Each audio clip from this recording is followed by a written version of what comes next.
In this video, I'm going to run through the 3 biggest mistakes I see people make with foot and ankle pain. This could also apply if you just want to improve your mobility or get stronger feet and ankles.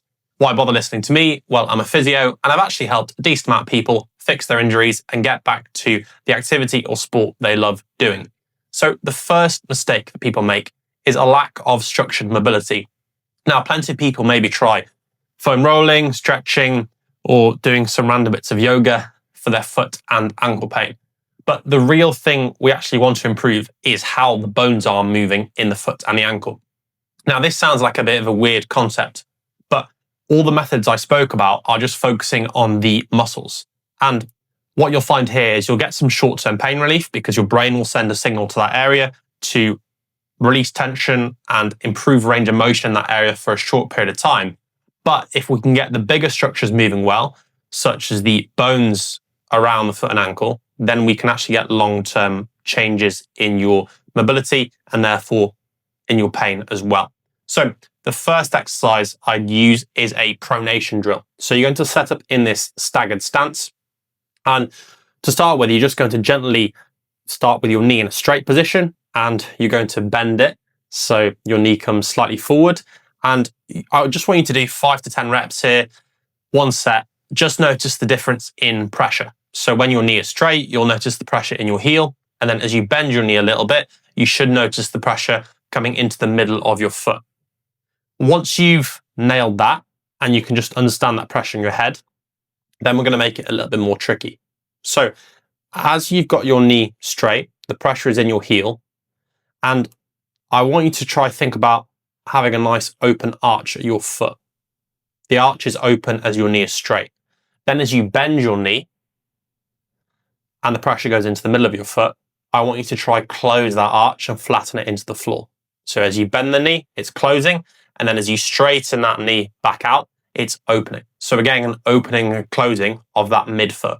This is a really nice way to mobilize your foot, and it teaches you how to walk and run properly, because this closing of the arch and flattening into the floor, which is called pronation, is a really important part of effective walking, running, and doing a lot of different activities.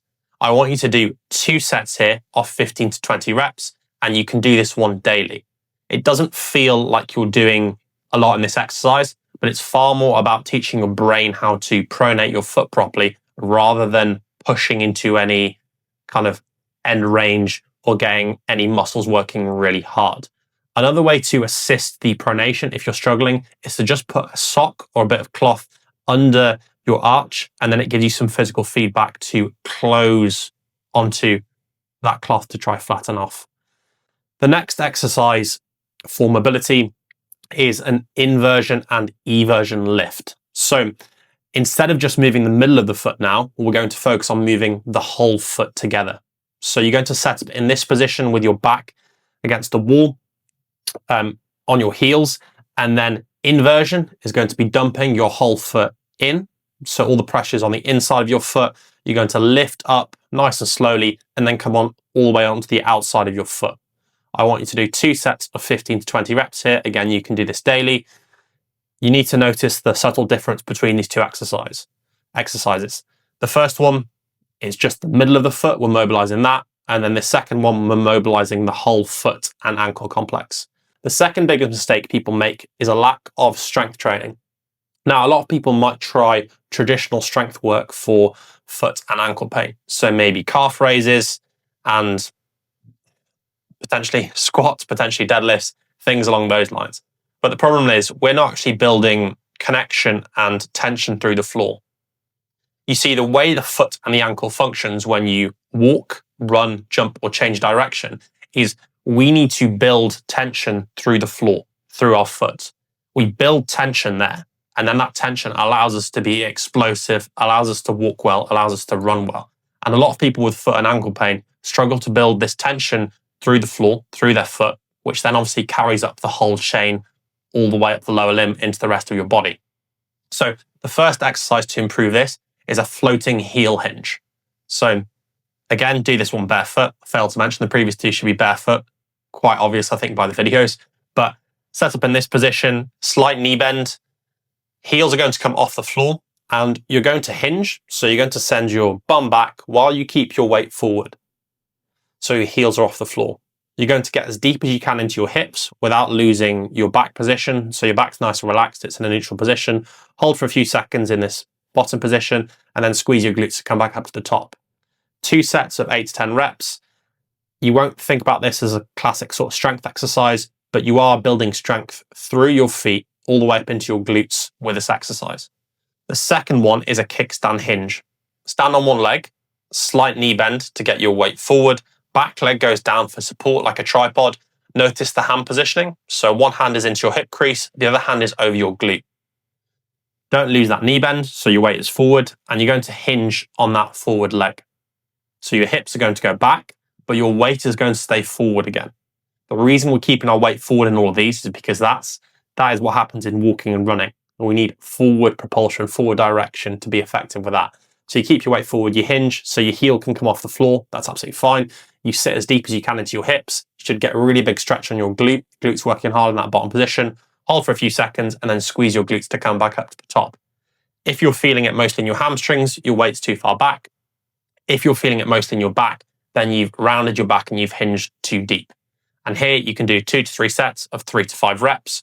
With these 2 strength exercises, I would only do these 3 times a week because any more than that, it's a little bit overkill. And you don't give your muscles time to rest and actually develop and get stronger. The final biggest mistake that I see is a lack of jumping and plyometrics. So a lot of people with foot and ankle pain will maybe do a bit of mobility work, maybe do a bit of the strength work, but will be very hesitant or just unsure about how to reintroduce jumping. So a really simple exercise to bridge the gap, if you haven't done any jumping yet, is a wall pogo.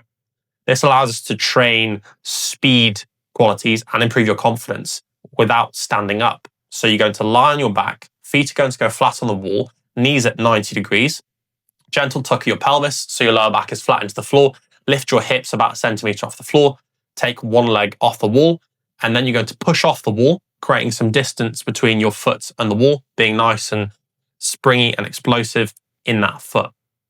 2 to 3 sets, 15 to 20 reps each side. And when you start off, maybe you just have slightly smaller jumps on the wall. And then as you get more confident, you can increase the speed and the power that you're putting down. Again, I would only do this one 3 times a week. You can do it with your strength work, but make sure you do it before your strength work so you're not fatigued and you can actually be fast and explosive. So you do the plyos, then you do the floating heel hinge at the kickstand hinge. If you are interested in working with me, just check out the top link down below. Or if you want 33 game-changing insights about how to fix your injury that are completely free, just check out the second link down below.